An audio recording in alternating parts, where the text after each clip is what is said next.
Kita berdoa dalam nama Bapa dan Putra dan Roh Kudus. Amin. Yesus Tuhan kami yang Maha Rahim, Maha Kudus dan Maha Baik. Utuslah Roh Kudus-Mu sore hari ini agar kami dapat mendengarkan suara-Mu, dapat menerima tuntunan-Mu lewat kasih yang Kau curahkan kepada kami dalam doa bersama ini.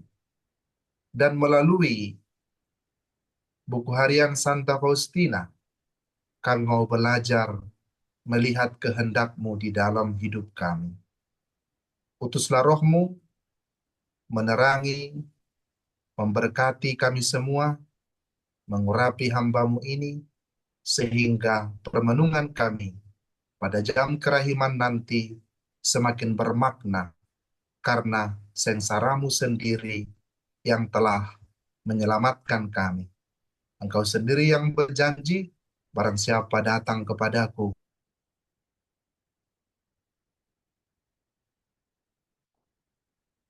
yang cinta dan kerahiman. Sebab Engkaulah pengantara kami kepada Bapa yang hidup dalam persekutuan Roh Kudus sepanjang segala masa. Amin. Dalam nama Bapa, Putra, dan Roh Kudus. Amin.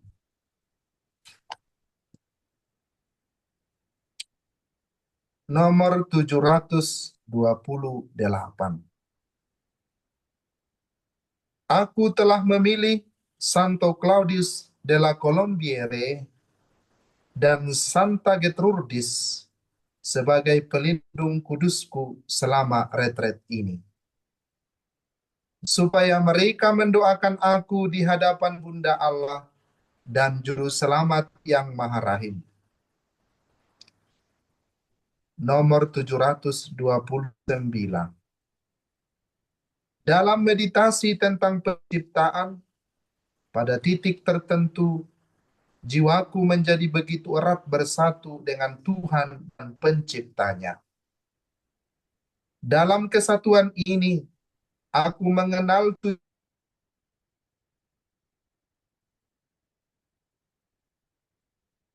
dengan Allah lewat kasih.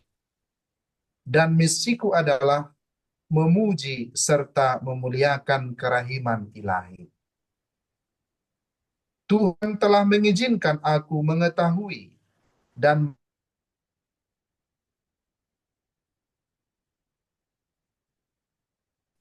aku tenggelam dalam kekaguman ketika aku mengetahui dan mengalami kasih Allah yang tak terselami ini. Dengan kasih itu Allah mengasihi aku. Siapakah Allah dan siapakah aku? Aku tidak dapat merenungkan masalah ini lebih lanjut. Hanya kasih yang dapat memahami perjumpaan antara dua roh ini, yakni roh Allah dan jiwa yang tercipta. Semakin aku mengenal Allah, semakin dalam aku tenggelam di dalam Dia dengan segenap kekuatanku. Saudara-saudariku yang terkasih, yang dikasihi oleh Tuhan, di nomor 728 pada hari ini kita mendengarkan tulisan Santa Faustina yang berkata, Aku telah memilih Santo Claudius de la Colombiere dan Santa Gertrudis sebagai pelindung kudusku. Mengapa dia memilih Santo Claudius de la Colombiere? Dalam sejarah, Santo Claudius de la Colombiere dialah bapa pengakuan dari Santa Margareta Maria Alacoque yang menerima pewahyuan tentang hati kudus Yesus.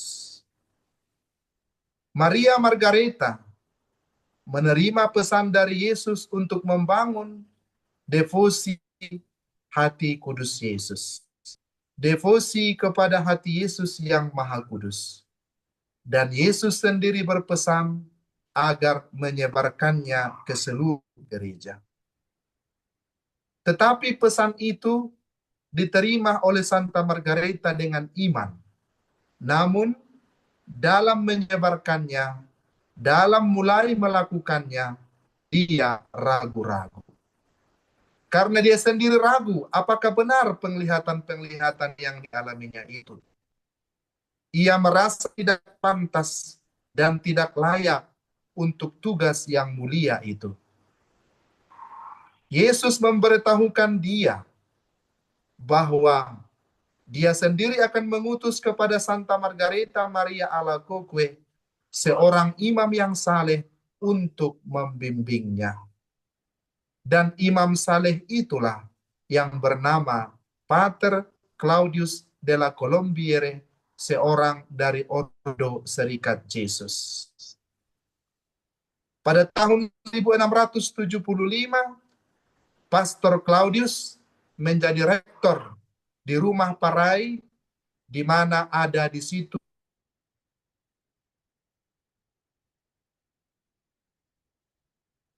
Maria Alacoque.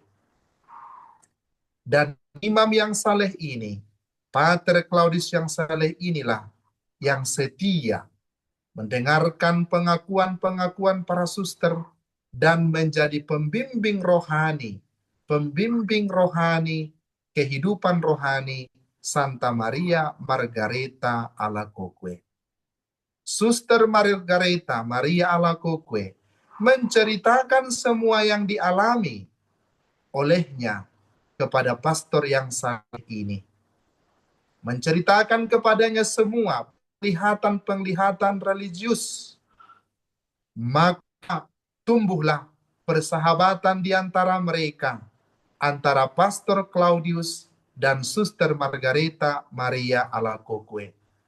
Sebagaimana persahabatan antara Santo Fransiskus Assisi dan persahabatan Santa Clara.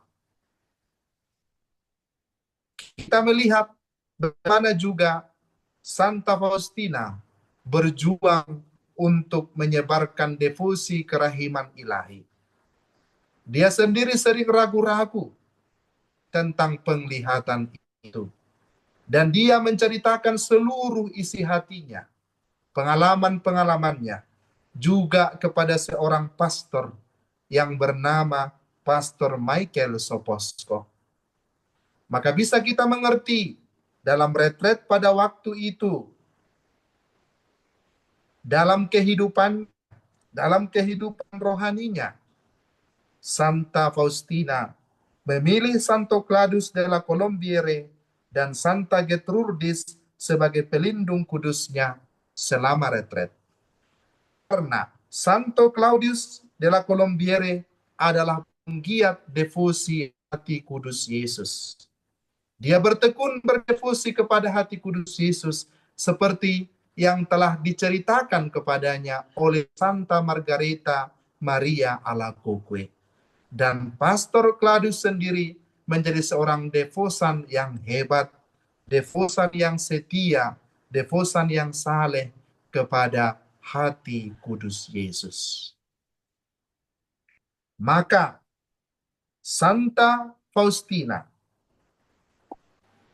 menjadikan pelindung kudusnya selama retret, yakni Santo Claudius de la Colombiere dan Santa Gertrudis. Dan Santa Gertrudis sendiri juga ada penggiat devosi hati kudus Yesus. Ceritakan bahwa pernah Santa Gertrudis bertukar hati dengan Yesus. Dalam sejarah, dalam cerita mistik itu, Santa Gertrudis menyerahkan hatinya kepada Yesus. Dan Yesus menyerahkan hatinya kepada Santa Gertrudis. Dan mereka saling bertukar hati. Hati Yesus yang tinggal di dalam hati Gertrudis. Dan hati Gertrudis tinggal di dalam hati Yesus. Ini adalah kisah-kisah mistik dari orang-orang kudus kita, yang menjadi kebanggaan kita. Dan kita juga diundang semuanya untuk semakin berpegang teguh, menyerahkan kehidupan kita secara penuh kepada Yesus yang Maha Kudus, kepada hati Yesus yang Maha Kudus, kepada kerahimannya. Dan dalam nomor 729 disampaikan kepada kita bahwa dalam meditasi Santa Faustina berada pada titik tertentu, jiwanya begitu erat bersatu dengan Tuhan dan penciptanya. Karena Santa Maria Faustina begitu erat terkait dengan penciptanya, dengan Allah sendiri, maka dia sungguh merasakan kasih Allah di dalam hidupnya. Hatinya dikobarkan oleh kasih Allah itu. Dan dengan demikian, Santa Faustina mengenal apa kehendak Allah di dalam hidupnya. Dan Santa Faustina tahu apa yang harus dia lakukan.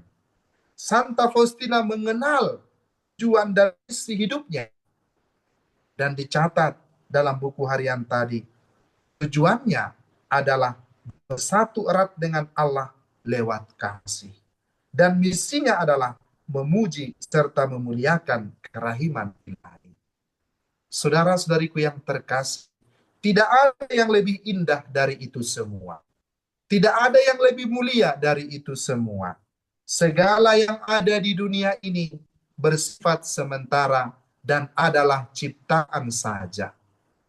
Oleh sebab itu, Santa Maria Faustina telah mengambil bagian yang terbaik di dalam hidupnya. Dia tahu tujuan hidupnya adalah bersatu erat dengan Allah. Hidup dalam kasih Allah, memuji dan memuliakan kerahiman Ilahi. Dan kita melihat Tuhan mengizinkan Santa Faustina mengalami hal-hal itu di dalam hidupnya, baik secara batin maupun secara fisik. Santa Faustina tenggelam dalam kasih akan Allah, tenggelam dalam cinta Allah.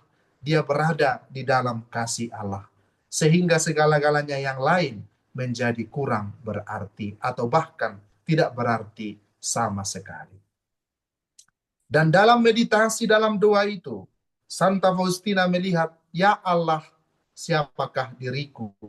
Ya Allah, siapakah engkau? Santa Faustina mampu melihat bahwa kekecilannya di hadapan Allah dan kebesaran Allah di hadapannya. Tetapi kasih itu membuat ciptaan itu dapat bersatu dengan Allah Sang Pencipta. Walaupun kita adalah ciptaan, manusia yang lemah dan rapuh, bila hati kita mengalami kasih Allah dan kita mau mengalami kasih Allah, Allah itu dapat bersatu dengan kita. Hal itu sama dengan apa yang dikatakan oleh surat Rasul Yohanes. Di mana kita saling mengasihi, di mana ada kasih, di situ ada Allah. Karena Allah itu adalah kasih. Persatuan antara Santa Faustina dengan Allah sendiri adalah karena kasih.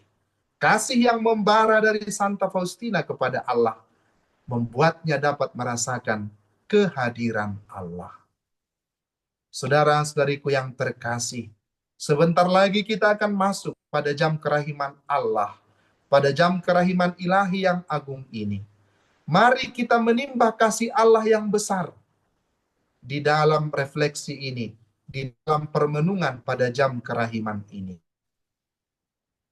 Berdoa pada jam kerahiman bukan menuntut bahwa kita itu sempurna, tetapi diminta dari kita adalah bagaimana jiwa kita semakin mengasihi Allah, semakin dipenuhi oleh kasih Allah, cinta kita kepada Allah, secara khusus kepada Yesus yang sengsara kepada kita di kayu salib. Tuhan menginginkan kasih kita, menginginkan hati kita. Dia memiliki segala-galanya, Allah memiliki segala-galanya. Dia adalah Allah penguasa segala-galanya. Dia adalah penguasa kita. Dia tidak membutuhkan apapun dari diri kita. Dia hanya membutuhkan kasih kita. Mengasihi dia sepenuh-penuhnya. Mencintai dia. Mengasihi dia di dalam hidup kita. Maka marilah pada jam kerahiman ini kita mengasihi dia. Hadir di Bukit Golgota, bersama dengan Yesus yang seluruh hidupnya totalitas mengasihi kita. Dan kita mau juga mengasihi Dia dalam hati kita. Mari membuka lebar-lebar bejana pengharapan kita akan kasih Allah. Karena hanya satu bejana yang perlu untuk menimba kerahiman Allah dikatakan oleh Yesus melalui buku harian Santa Faustina, yakni bejana pengharapan. Maka luaskanlah pengharapanmu pada jam kerahiman ini. Besarkan pengharapan hatimu, agar pengharapanmu, bejanamu itu dipenuhi oleh kasih Allah. Tuhan memberkati. Mari kita masuk pada jam kerahiman.